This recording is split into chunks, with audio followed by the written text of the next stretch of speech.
I was in Odessa once and I met this guy. It was freezing cold, and it was when I was actually stuck in Ukraine, the year before the coup happened. And actually it was the year that the coup happened. It hasn't been publicised. There was a guy there who reminded me of Alan Sugar. Greek originally.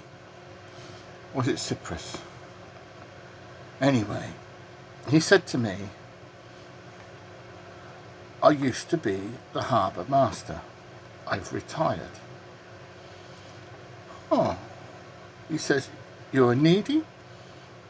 I said, well, yeah, just a little bit. I'm stuck. I'm trying to get out of Ukraine, but people keep attacking me. So he took me to this bar, and apparently the bar was not a bar. It was a place where you could get food. So I stayed with him for a couple of days on and off. He walked by, and the management in McDonald's knew him very well. So he looked at me and then looked at him and then looked at me again and said, go with Michael. So I went with Michael. And anyway, I said, he showed me his passport and everything, and his old harbour master's document. He said, I moved here in 1984. I had 21 container ships. They were mine. But a war happened and somebody stole my ships. It turned out it was Russian gangsters had stolen all of his ships and moved them. 21 container ships. So I just happened to sort of say to him, I know the new harbour master.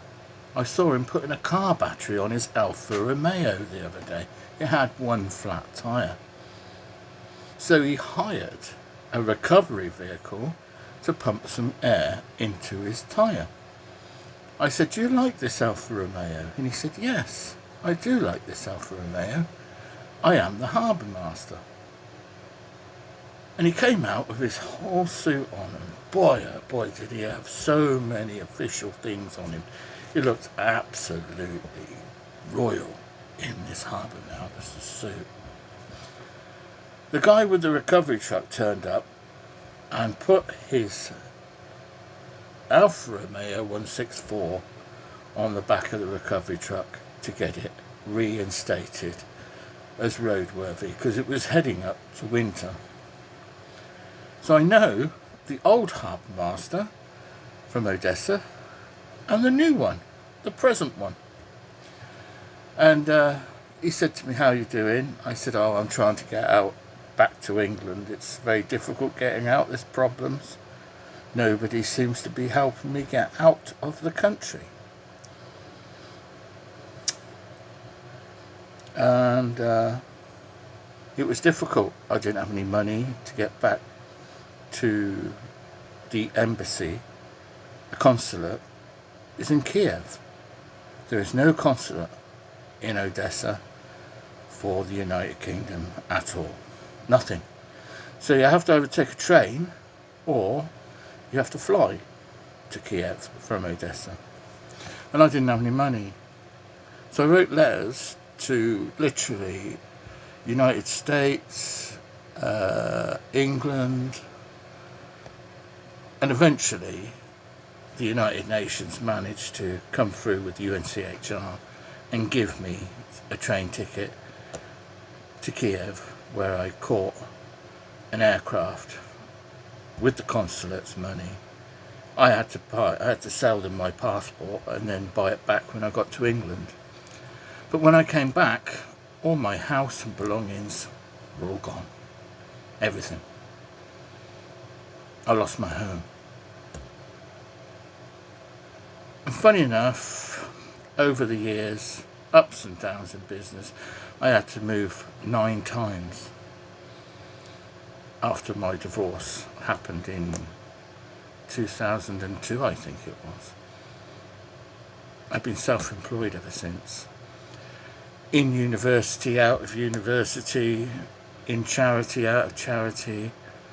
I've worked for 9 years as charity as a food bank operative and a mental health carer.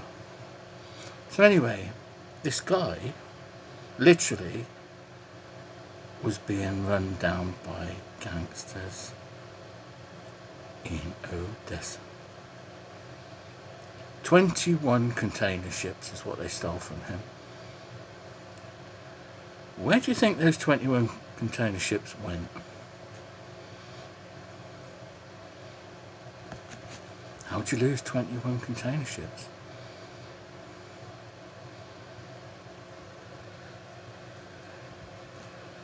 The gangsters are Russian and they're very evil. Oh well, that's the story. Truth story.